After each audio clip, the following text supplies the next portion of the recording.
Tu sais comment les Chinois de l'Antiquité transformaient le bambou en papier? D'abord, ils coupaient le bambou et enlevaient l'écorce extérieure avec un couteau bien aiguisé.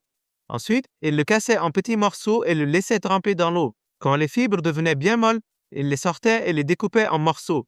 Après ça, ils les mettaient dans de l'eau avec de la chaux pour enlever les impuretés et accélérer la découpe en morceaux. Après ça, ils les mettaient dans de l'eau avec de la chaux pour enlever les impuretés et accélérer la décomposition des fibres. Puis, le bambou était bien lavé et rangé soigneusement dans des pots en fer spéciaux, où il était cuit à la vapeur pendant plusieurs jours jusqu'à ce que les fibres soient complètement ramollies. Ensuite, ils sortaient tout et broyaient le bambou avec un mortier en pierre pour obtenir une pâte. Aujourd'hui, ces mortiers fonctionnent avec des moteurs, mais à l'époque, tout se faisait à la force des bras. La pâte était ensuite mélangée avec de l'eau et remuée jusqu'à devenir bien homogène.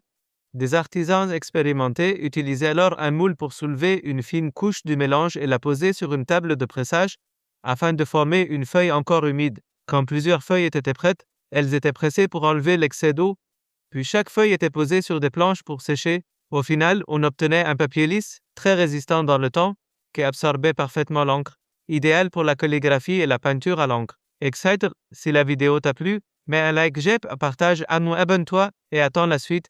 Merci Abenchi Exagan, Benefi Excited Benmel le Bena Amadon, et la suite. Merci Abenchi et Win.